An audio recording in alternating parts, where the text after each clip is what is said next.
Hey everyone, welcome back. Ready for another deep dive? Always ready to explore something new. Right. So today we're going down the rabbit hole of hypnochanneling. Hypnochanneling. Okay, I'm intrigued. Lay it on me. So you know how sometimes you just get this feeling that there's this like universal knowledge out there, almost like a shared consciousness? Yeah, I can see that. Like we're all connected on some level. Exactly. So hypnochanneling is like this way to tap into that. We're actually looking at this fascinating YouTube channel called Hypnovibes. Hypno vibes. Never heard of it. Yeah, me neither until recently. Yeah. So they have this hypnotist, Naomi, and a channeler, Jessica. Channeler. Like channeling spirits. Basically. Except they focus on channeling the higher selves of, well, some pretty amazing people. Higher self. So not ghosts or anything, but more like, More like accessing the wisdom and insights of someone at their most evolved state. whoa, okay, that's a pretty wild concept. Right. So the video we're diving into today, they're channeling Bruce Lee's higher self. No way, Bruce Lee. The martial arts legend himself. The one and only. It gets even more interesting, though. They start talking about his death.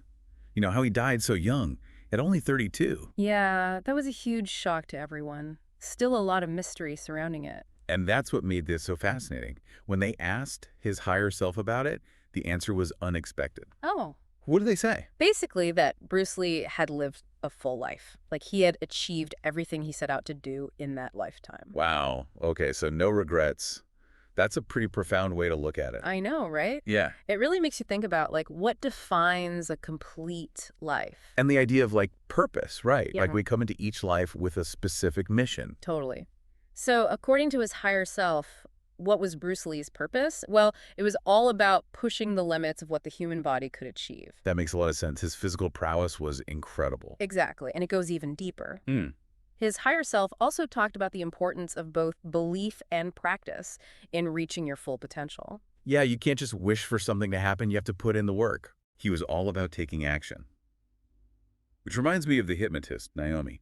She has this book, The Next Level You, where she talks about raising your consciousness to achieve your goals. It's like she's echoing Bruce Lee's message in a way. It's all connected, right? This idea that you need to believe in yourself and then back it up with action. It's like a recipe for success. Okay, so I have another question about this whole hypno-channeling thing. If it's tapping into this universal knowledge, does that mean everything the channeler says is like absolute truth? That's a great question. And honestly, it's something to be mindful of with any kind of channeling. It's still being filtered through a human being, right? With their own experiences and beliefs. So take it with a grain of salt. Exactly. Be open to the message, consider it, but don't blindly accept everything as gospel. Good advice. Okay, so definitely. And on a more practical level, it's that reminder that to achieve anything, whether it's physical mastery or any other goal, you need both belief and action. You have to put in the work. Couldn't agree more. And maybe, as you go about your day, ask yourself this: what limitations am I placing on myself? And how can I combine belief and action to push past those limits? Ooh, love that. Gives us all something to ponder.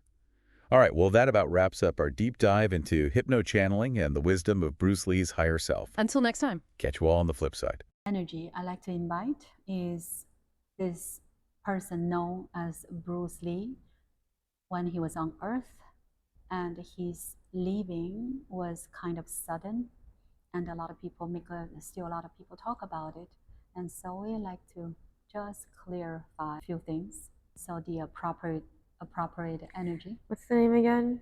Bruce Lee, a martial artist, and you'll be here, either the soul's energy or the higher self. 1, 2, 3. Hello, when you're ready. Hi, Yes, who I'm speaking with? Bruce Lee.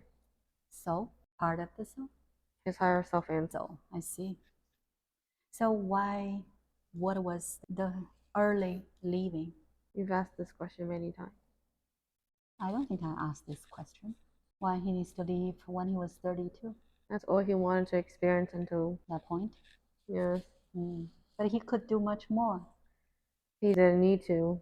So that's why, in a way, that early leaving made him a legend.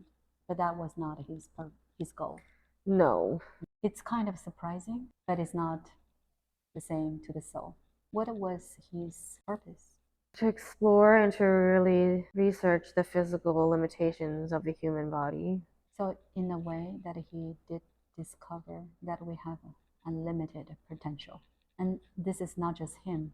Everyone can. But He believed and he also practiced. right, very good. I think this is very good for people who are into martial arts to know. Doing it is as important as believing in yourself. Practice and see that we can make possible. Very good. I appreciated this information. I think it's important for a lot of people to hear. And thank you again.